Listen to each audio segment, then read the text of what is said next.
صاحبوں، یہ ان دنوں کی بات ہے، غالباً کوئی 20 برس ہو گئے۔ جدے میں ہمارے ایک دوست تھے جن کی خواہش تھی کہ میں پاکستان کے کچھ شعراء کرام کو ساتھ لے کر جدے جاؤں۔ وہاں 2 مشاعروں کا اہتمام تھا۔ طارق سبزواری اور میں ہم اس میں شامل تھے۔ کسی سبب سے طارق سبزواری نہ جا سکے اور یہ ذمہ داری مجھے تنہا اٹھانی پڑی۔ کراچی سے محمود شام صاحب تھے، ڈاکٹر قاسم پیرزادہ صاحب تھے، کوئٹہ سے امداد نظامی، احمد فراز، اسلام آباد سے شہزاد احمد، ناصر زیدی، یہ لاہور سے، اور بہت سے اور بھی شعراء تھے۔ ہم پروگرام کے مطابق ان کو اپنے ہمراہ لے کر جدے پہنچے، جہاں منتظمین نے ظاہر ہے ہماری بڑی اچھی پذیرائی کی، بہت خوب پذیرائی کی، اور ہم تو خیر کس شمار میں تھے، لیکن ظاہر ہے اس عہد کے بہت شعراء کرام جن کو لوگ سننا چاہتے تھے، ان کی صحبت میں بیٹھنا چاہتے تھے، وہ ہمارے ہمراہ تھے۔ جب ہم عشائیے کے بعد اپنے اپنے کمروں میں پہنچے تو ہر مسحری کے دائیں بائیں چھوٹی چھوٹی 2 ٹیبلیں رکھی ہوتی ہیں، ان پر ایک کاغذ اس زمانے میں کمپوز کیا ہوا رکھا تھا، جس میں لکھا تھا کہ برائے مہربانی جب آپ صبح ناشتے کے لیے ڈائننگ لاؤنج میں آئیں تو احرام باندھ کر آئیں۔ یہ ہم سب کی بڑی خوش بختی تھی کہ میرے رب نے ہمیں موقع فراہم کیا، اور سب لوگوں کو موقع فراہم کیا کہ ہم اس بہانے عمرے کی ادائیگی بھی کر لیں۔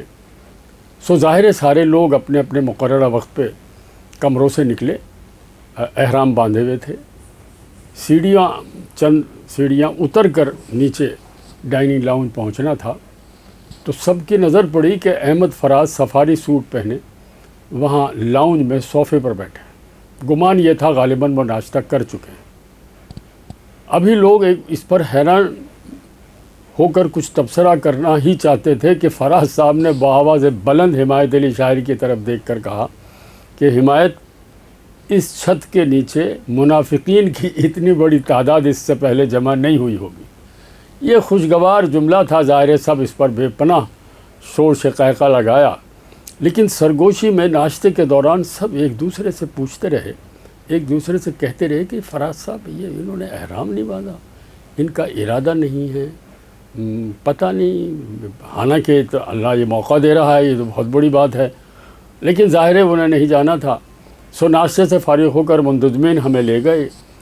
یہ ان دنوں کی بات ہے جب باب السلام کے پر قریب ہی سڑک پر مسافروں کی جو کاریں تھیں یا گاڑیاں تھیں وہ رک جاتی تھیں، تو بیگن سے اتر کر ہم چند قدم کا فاصلہ طے کر کے باب السلام سے پہنچے۔ ظاہر ہے وہ ایک لمحہ، وہ ایک پل، وہ ایک ساعت جو کسی بھی مسلمان کو خانہ کعبہ میں کے سامنے سے داخل ہوتے وقت اللہ کے گھر پر پڑتی ہے، اس کی کیفیت کیا ہوتی ہے۔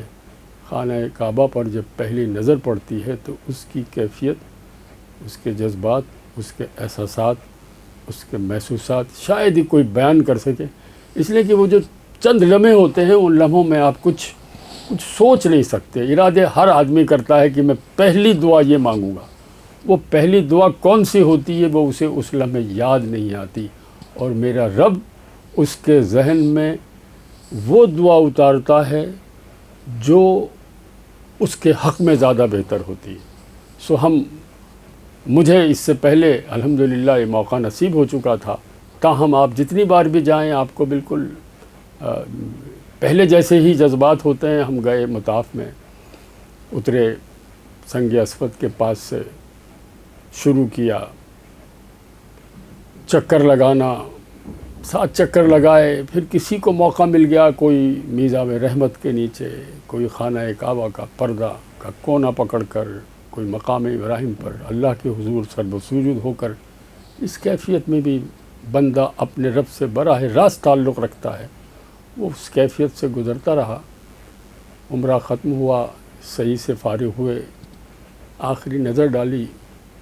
ہر شخص کی آخری نظر میں، اس کی پلکوں میں، اس کے ہونٹوں کی دہلیز پر ایک ہی دعا ٹھہر جاتی ہے کہ میرے رب مجھے پھر بلائیے اپنے گھر کا چکر لگانے، ہم لوگ آ گئے ہوٹل میں آئے، آرام کیا، شام کو مشاعرہ تھا، بہت اچھا مشاعرہ ہوا، اتنے نامور شعراء تھے اور بھی مقامات سے شعراء آئے ہوئے تھے۔ مشاعرے کے بعد دوسرے دن ناشتے کے لیے معمول کے مطابق سب نیچے اترے۔ جب خاصے شعراء جمع ہو گئے تو محسوس کیا کہ فراز صاحب نہیں ہے، تو حمایت علی شاعر نے مجھ سے یا کسی سے کہا کہ رضوان ذرا جا کے دیکھو کہیں فراز اپنے کمرے میں پڑا سو نہ رہا ہو، اسے اٹھاؤ بھائی کہ ناشتہ کرنا ہے ورنہ پھر ہمیں آگے کے پروگرام میں بھی جانا ہے۔ تو وہی منتظمین میں سے کسی ایک نے سرگوشی میں کہا کہ جناب فراز صاحب عمرے پر گئے۔ سب بڑے حیران ہوئے۔ بہرحال جب فراز صاحب آ گئے اور ان سے یہ بات پوچھی تو انہوں نے کہا کہ میں یہ چاہتا تھا، میرے نزدیک عمرہ اور یا عبادت بندے اور رب کے درمیان ایک براہ راست معاملہ ہے، اور میں اپنے جاننے والوں کے ساتھ یہ فریضہ ادا نہ کروں۔ تو میری خواہش تھی، سو میں اکیلا گیا۔ جو صاحب انہیں لے کر گئے تھے ان کا بیان یہ تھا کہ فراز صاحب خانہ کعبہ کے قریب پہنچ کر جس طرح روئے ہیں اسے بیان نہیں کیا جا سکتا۔ سو جب کوئی بندہ اپنے رب کے گھر کے دروازے کی دہلیز کو پکڑ کر براہ راست اپنے پروردگار کو، اپنے خالق کو، اپنے معبود کو پکارتا ہے، اس کے سامنے جھولی پھیلاتا ہے، اس کے سامنے دعاؤں کے ایک انبار لگاتا ہے، وہ جانتا ہے یہ سب کچھ فریاد میں اس کے سامنے کر رہا ہوں جس کے پاس کسی شے کی، کسی چیز کی کمی نہیں۔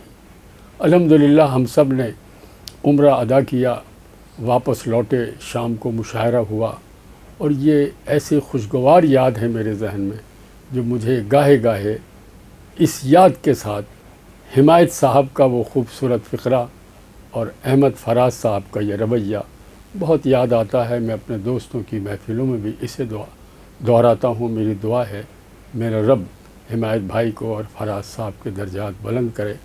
انشاءاللہ کسی پروگرام میں پھر آپ سے ملاقات ہوگی۔ اللہ حافظ۔